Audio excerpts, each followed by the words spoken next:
রামপুরহাট চাঁদপাড়া হাইস্কুলের একাদশ শ্রেণীর ছাত্রের রহস্য মৃত্যুতে শিক্ষক অভিযুক্ত। থানায় জমা পড়ল লিখিত অভিযোগ। চাঞ্চল্যকর এক ছাত্রের মৃত্যুকে কেন্দ্র করে উত্তাল হয়ে উঠল বীরভূম জেলার রামপুরহাট 2 নম্বর ব্লকের মিল্কিডাঙ্গা গ্রাম।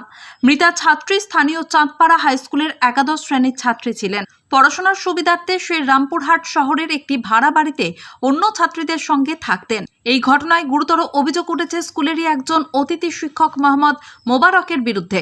পরিবারের দাবি, ওই শিক্ষক ছাত্রীর সঙ্গে প্রেমের সম্পর্ক গড়ে তোলে এবং পরে শারীরিক ও মানসিকভাবে নির্যাতন চালায়। তাদের আরও অভিযোগ, এই নির্যাতনের চূড়ান্ত পরিণতিতে ছাত্রীকে খুন করে আত্মহত্যার নাটক সাজানো হয়েছে। মেয়েটির মামার বক্তব্য অনুযায়ী মাস্টার মশাই প্রেমের নাটক করছিল, কিন্তু মেয়েটা পাত্তা দিত না। ওকে শাস্তি দিতে চেয়েছিল। এটা আত্মহত্যা নয়, ওকে খুন করা হয়েছে। আমরা এর বিচার চাই। আমরা চাই ওর ফাঁসি হোক। ছাত্রীর বাবা রামপুরহাট থানায় লিখিত অভিযোগ দায়ের করেছেন, যেখানে তিনি স্পষ্ট করে উল্লেখ করেছেন, আমার মেয়ে পড়তে গিয়েছিল, ওকে ভালোবাসার ফাঁদে ফেলে ঠান্ডা মাথায় খুন করা হয়েছে। আমি চাই এই অপরাধের সর্বোচ্চ শাস্তি হোক। স্থানীয় বাসিন্দা থেকে শুরু করে ছাত্রীর সহপাঠী ও অভিভাবকদের মধ্যে প্রবল উত্তেজনা ছড়িয়ে পড়েছে। অনেকেরই প্রশ্ন, স্কুলের নিরাপত্তা ব্যবস্থা, শিক্ষকের আচরণ ও ভাড়া বাড়ির নজরদারি এতটাই ঢিলে কেন?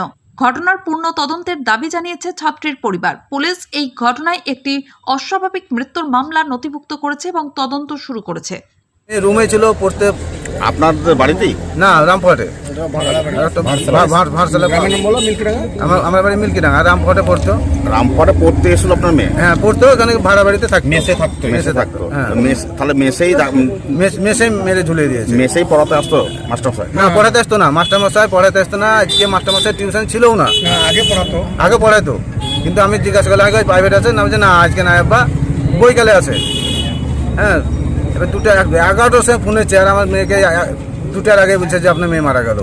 তা মাস্টারমশাই তো আমার ফোন নম্বরে জানতো না, আমাকে কোনোদিন মাস্টারমশাই ফোনও করেনি। আমি হঠাৎ আলকে ফোন নম্বর দেখে বুঝতে পারছি না যে কী ফোন করছেন। আমি কী বলছেন আপনি, উল্টাপাল্টা কথা বলছেন, আপনি কি জানেন ঠিক? বলছে হ্যাঁ, আমি মাম্পির মাস্টারমশাই, আমি ঠিকই বলছি, আমি এনেছি তো, আমি জানবো না দেখছে। তাহলে কি বলছেন আপনারা, কি বলছেন যে মাস্টারমশাই আপনার মেয়ের রুমে গিয়ে মেরে দিয়েছে? মেয়ের রুমে দিয়ে মাস্টারমশাই মেরেছে, তাছাড়া কেউ মারেনি। ঘটনাটা কি ওরা সাজাচ্ছে নাকি তাহলে মাস্টারমশাই এখন নিজে বাঁচানোর জন্য সাজাচ্ছে ঘটনাটা, কিন্তু মাস্টারমশাই মেরেছে। আর আমাদের গ্যারান্টি হচ্ছে। আপনার বাড়ি কোথায়? আমার বাড়ি মিল্কিডাঙ্গা। আর মেয়েটা থাকতো কোথায়? মেয়েটা থাকতো রামপুরহাটে। কোন জায়গায়? ভারসালায়। মেসে ভাড়া থাকতো? মেসে ভাড়াতে। কয়জন থাকতো?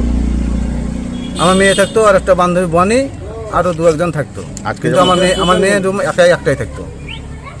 আচ্ছা, আপনার মেয়ের নাম কি? আমার মেয়ের নাম মাম্পি খাতুন। আর যে মাস্টারটার নাম কি বললেন? মোবারক হোসেন। দুনিগ্রাম বাড়ি। আপনার নাম কি? আমার নাম মোহাম্মদ কলিমউদ্দিন।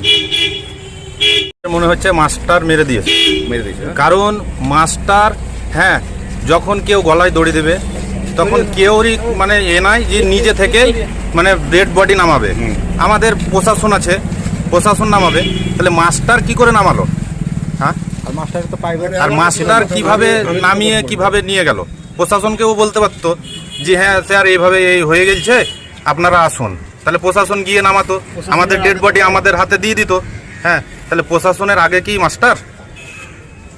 আপনাদের অভিযোগ মাস্টারমশাই মেরে দিয়েছে। হ্যাঁ। অত্যাচার করে মেরেছে। কে হচ্ছে সম্পর্কে